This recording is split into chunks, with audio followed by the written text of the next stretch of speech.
actually switched up his beta, which is interesting considering it worked last time.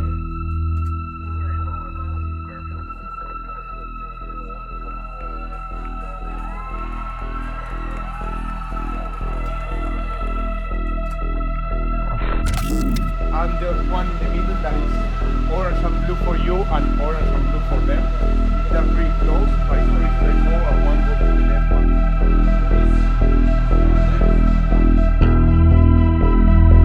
Journey to the Open Beast Finals was a tough, long path. Been training for years to get here, and it's finally paid off. So I'm quite stoked. Take our athletes, male and female, show them their boulders. They've got a minute to view each of their boulders. Then they're going to go back into isolation. Then we're going to bring our climbers up one at a time to give them a shot. So the Open Bees had 1 minute to view their boulders.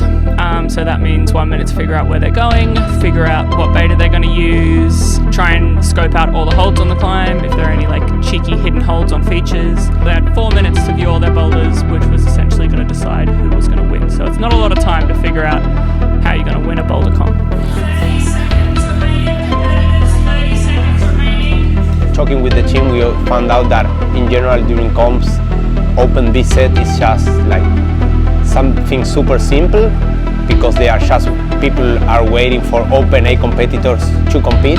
So we wanted to like tweak a bit that and give like the protagonism that they deserve because they've been fighting for like 5 different rounds to get the possibility to compete in the finals. So we said like, okay, let's do something really interesting for people to watch and say like, wow, those climbs are not just like typical ladders, are like something that you want to try. Doesn't matter what level you climb.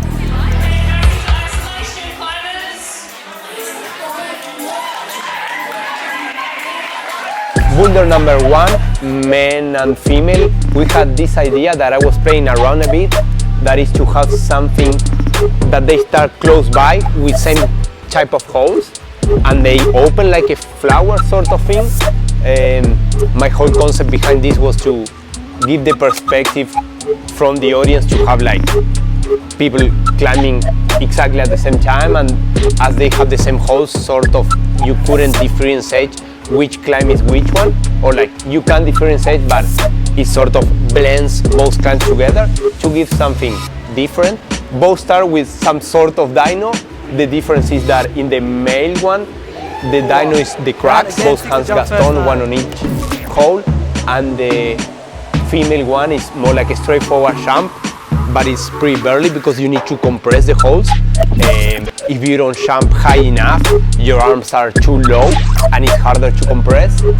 And then the female one continue going. The holes are pretty okay, but they are really wide to pinch, so you really need to like grab them as sloper, and it's really body positioning because if you don't grab them with your body in the correct angle, they get a lot harder. And the male's one is like a wrestle, like a 3D wrestle of like as well body positioning, but with the holes being completely vertical, so you need to like transfer your body weight to one side of the hole to make it work, and it's a bit more of beta intensive. It's not super straightforward. Oh, there he goes. Style points there on the match. We've had a top from Zach Kelly and from Sylvia Gong.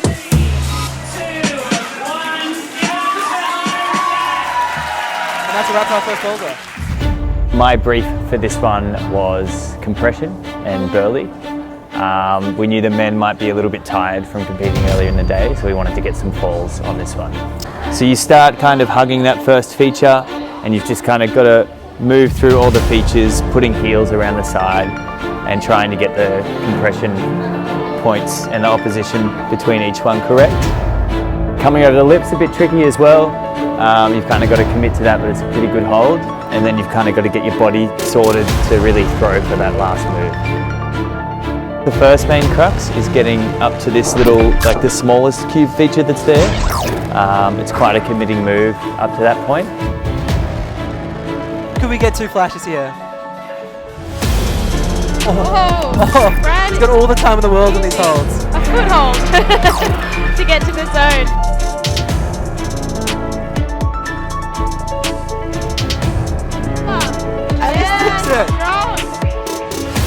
And then the next move that I wanted to get some falls on was the very last one. Alright, can you get the top? Come on, Zach. Right, made it look easy, but it is sketchy. He's Right, looking tricky pumped. move. He's fighting hard. Come on. Come on, Come on, Zach. Zach. The split on the green boulder we got quite a few people because they had to actually like run onto it, and a lot of them tried to start statically, but if you started statically, they're like, because the feature was so high, there was just no way you could drive up statically. So a lot of, and that's kind of a trap for new climbers, is taking that approach to things sometimes when it's like very clearly a run on, and they try and static it just because they're nervous. So kind of tricked a few girls there, and that got a few attempts. And then the swing down, or the traverse down, got a few people that weren't like transferring their feet like sufficiently enough, because they ended up trying to come down onto these flat holds with their hips still really high, and it just like shot a lot of their body weight like straight down. Whoa. Dynamic move to the zone for Sophia. As we've said, Again, making the terrible holes there look like jumps. Come on, Sylvia. She is walking it. And another top.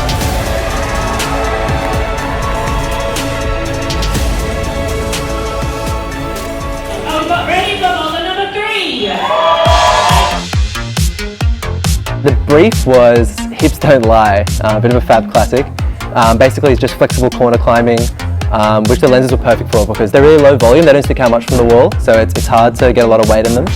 And it was set initially with the idea of starting facing out, like a lot of corner boulders do in competitions, but in the end it actually turned out to be easier facing in, and it was more of a trap starting facing out as you got stuck. And I think some of the competitors actually did that. The idea for the top was to get some funkier moves in. We set a crack and a knee bar for the top, and I think it was pretty forced. I don't think you could match the top without it. So the moves were basically pulling on, doing some flexi corner climbing, pretty standard stuff, up to the zone, and then into the crack, which it looked sort of daunting, but it was actually a really good hold. There were 2 screw-ons inside, which made it really comfortable.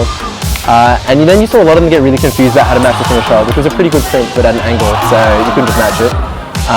But in the end, I think most of them figured out the knee bar. There's a really bad foot, and then you pop a knee bar between the foot and the inner dish of the lens.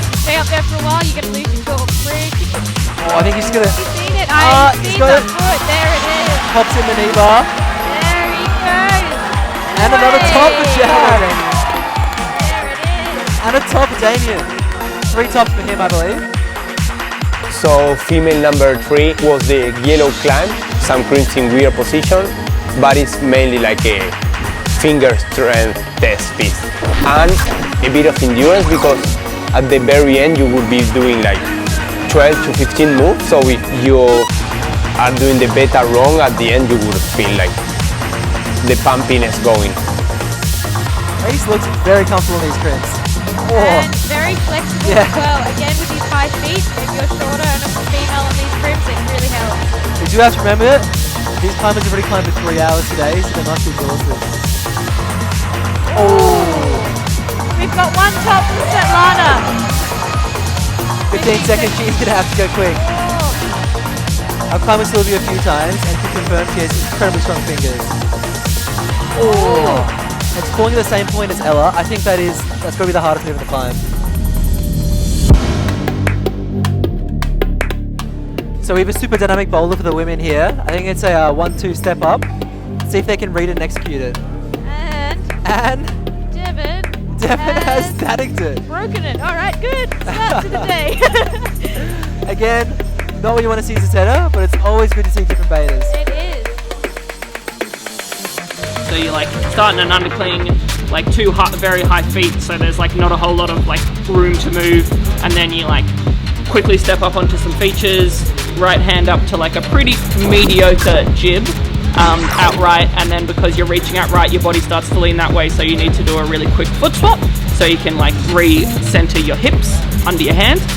So that's kind of like the first crux, and then the second crux is you're on that hold, you're on like a kind of like feature that you have a little bit of control over, but you're like flagging. You've got your left foot on the feature and you've got to get your foot up high, but it's all in the same line, so you can easily be like thrown off balance.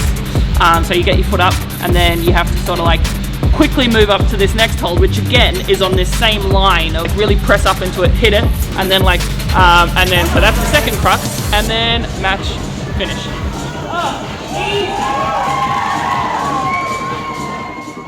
The open B male slab climb. We was using the borrowed snap climbs from Skywood thanks to Yossi. So it started with the 4 points of contact on quite a slopey foot and 3 standing up on a scoopy jug. You then held onto a blocked set of holds just to stabilise to continue standing up, to span across with your legs onto, again, another terrible hold for your feet. This then brought you into the feature transition. This section was intended to be quite difficult to read with lots of options. Once you managed to get around the features with your hips, you then had to stand, essentially mantle up onto one of the biggest block features on the climb. Once you got on top of the blocks feature, it was then just commitment. So once you jumped to that hold, you just had to hold on and commit, control the swing, and then campus to the finish hold. And he puts on. Still doesn't see it, but he might.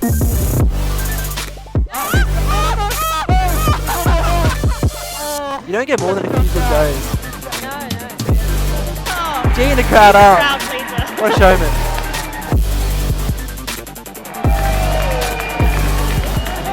Now, I think the commentator's going to leave the live stream because we have to set the Open A finals, but we'll be back for Open A's.